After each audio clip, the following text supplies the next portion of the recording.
This week there has been some shots between Israel and Syria on the Golan Heights border. Press TV reported that Israel was allowing the FSA to use the Golan as a safe haven, and indeed there are battles raging between the Syrian army and the insurgents in the area.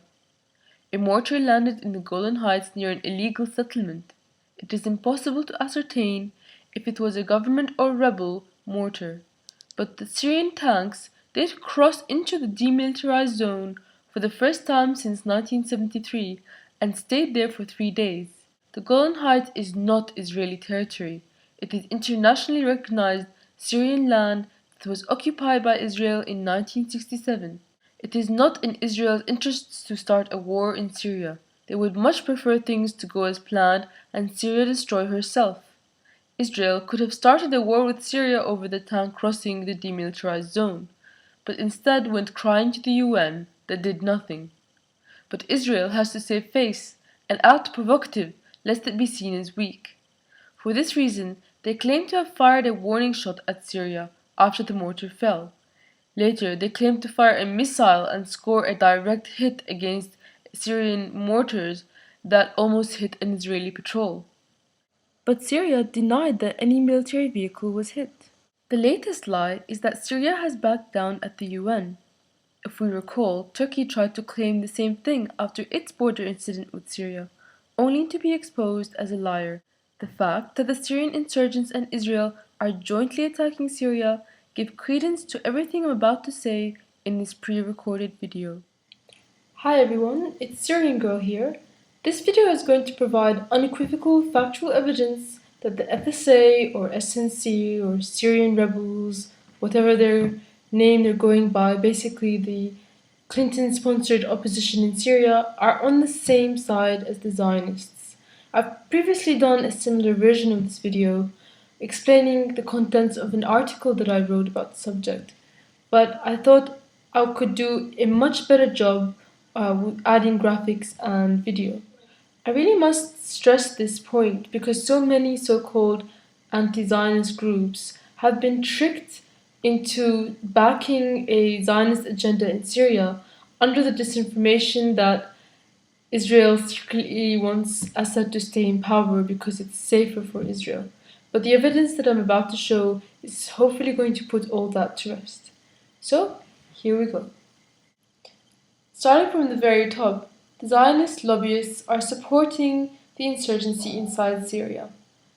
Well-known Zionist philosopher Bernard Henry Levy has met with the FSA or Syrian insurgency, and he was also behind the war in Libya.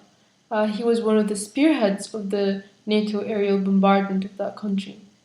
Also, you have Joe Lieberman, another well-known Zionist lobbyist, who also met with the FSA in Turkey, as well as the SNC, the Syrian National Council.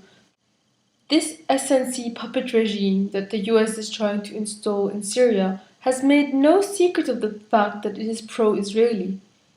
One of the SNC members, she was the spokeswoman for a while, Basma Kodmani, who also attended the 2012 Bilderberg conference, actually was on a French talk show saying that Israel is needed in the region. Voilà une société qui avance, qui s'organise efficacement, qui d'ailleurs se critique ouvertement, c'est la société israélienne. Alors nous n'avons pas ça du côté arabe. Et nous avons compris du côté arabe, beaucoup de gens ont compris que nous avons d'abord besoin de ça. C'est pour ça qu'un boycott, tout cela. Mais il est vrai que nous avons besoin d'Israël au Proche-Orient. Nous avons absolument mais bien entendu. Pourquoi? Other leading figures in the US-sponsored opposition have declared a desire for an alliance with Israel once they're put into power. In an interview with Israeli Channel 2, Sheikh Abdullah Tamimi, an exiled imam from Homs, said that Israel is not the enemy. And he then proceeded to request money and military support for the revolution. Abdullah and Israelis ask themselves, if President Assad is taken off power, will the Sunni majority make peace with Israel? Now, every Syrian man, every Sunni Syrian man, looking at Israel, and this is the reality. Israel, it is not our real enemy. and it's never been our real enemy. That's the media of the regime. Every Sunni knew this reality very well. And we all know now, we are in the same front with Israel against this barbarian killers. And we are calling the state of Israel to support the demands and the rights of Sunnis in Syria and Lebanon to get their freedom. We all remember Syrian Dani Abdul Dayem, the unofficial spokesman for the FSA, appearing on CNN, basically begging Israel to attack Syria. We take help from anyone. Israel, we don't care. We're asking anyone for any kind of help. Even the Israelis. Even the Israelis. Some guys saying we don't matter. It doesn't matter. The Israelis coming. And the sons of exiled former leaders in Syria have tried to get a slice of the power cake by declaring their support of Israel. Ribal al-Assad, the son of exiled former vice president of Syria Rifat al-Assad, publicly stated he wants peace with Israel.